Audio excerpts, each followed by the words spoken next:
Muli na namang pinakita ng Creamline ang kanilang bangis at winalis ang matagal na nilang karibal na Petrogas Angels. Kaya sa muling paghaharap, hindi nakaporma ang kupo ng Petrogas sa tindi ng depensa na binibigay ng Cool Smushers. At muling nagbabalik ang Phenom na si Alyssa Valdez. Kaya mga ibang kupunan, paano kaya nila mapapatumba ang defending champion? Pero bago pa man ang lahat, kung hindi ka pa nakapag-subscribe, please like and subscribe at pakispike na rin sa bell button para lagi kang updated sa mga volleyball ganap. Sa isang nakakamanghang pagpapakita ng lakas at katapangan, sinimulan ng Creamline ang kanilang pagtatanggol sa titulo sa Premier Volleyball League All-Filipino Conference sa pamamagitan ng isang nakaka-intense na pagwalis laban sa Petrogas. Sa kabila ng pagkawala ng star hitter na si Tots Carlos, ipinakita ng Cool Smushers ang kanilang mga solidong depensa at mga mabibigat na atake. Pinangunahan niya ng pagbabalik ni Gemma Galanza at Alyssa Valdez.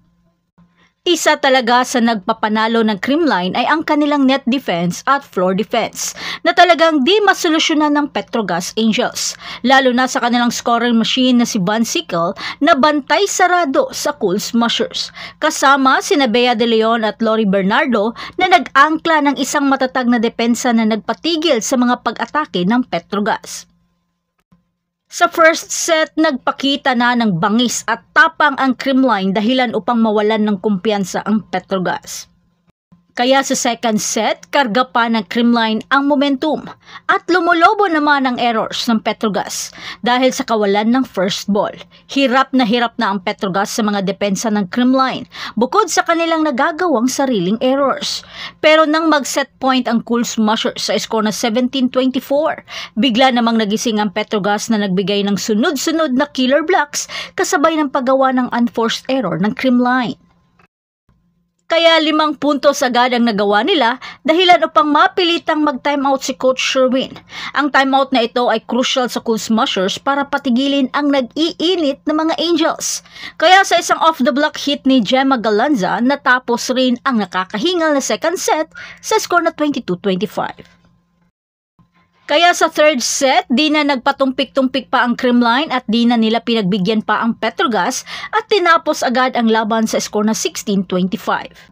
Talagang dinomina nila ang net defense na may 12 killer blocks samantalang 2 lamang sa Petrogas at ang mabibigat na mga service aces dahilan ng paggiba ng first ball ng Angels, sabayan pa ng mga patong-patong na unforced errors. Maliwanag na malaki ang faktor ng pagkakaroon ng deep bench ng Creamline na may mga mahalagang kontribusyon mula sa bench. Kahit sino ang ibunot, talagang magpapakitang gilas para sa kupunan. Si Galanza, ang hinirang na best player of the game, ay nagtala ng 13 points, habang si Valdez naman ay nagbigay ng pamumuno at inspirasyon sa kanyang kupunan, na sobrang ikinatuwa naman ng kanyang mga tagahanga. Ang Petrogas, sa kabila ng kanilang kamakailang panalo laban sa Choco Mucho, ay nahirapang mahanap ang kanilang ritmo laban sa defending champion. Sa ipinakita ng Creamline, talagang di pa rin makakaila na sila pa rin ang reyna ng liga at nagsasabing nagbabalik at muling depensahan ang titulo. Pero ang tanong, sino kaya ang matapang na babangga muli sa Creamline at makakaya pa rin kaya ng ibang kupunan? Kaya manatiling nakatutok para sa mas nakakapanabik na aksyon sa volleyball habang nag-iinit ang Premier Volleyball League All-Filipino Conference. Kaya huwag kalimutan mag-like, mag-subscribe at i-spike ang notification bell para hindi ma-miss ang mga susunod na video. Hanggang sa muli, patuloy na mag-spike at mag-dig sa ating channel.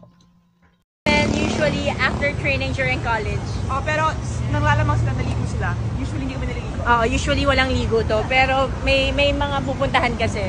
So anyway, we're gonna eat breakfast. Tapos sasabihin nila sa akin, wag na ako maligo bago mag-class.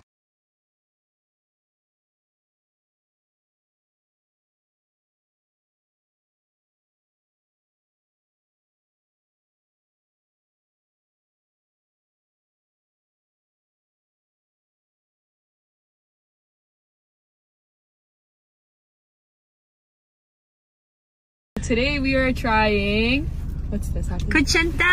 Kuchenta! Okay. And then put some coconut. What's the sauce again? Caramel? Yeah, it's caramel. Sprinkle some coconut and take a big bite. It's so drippy. It's good. I like it. Aliyah, yes. Good. I like the sauce too. And the coconut. Yay!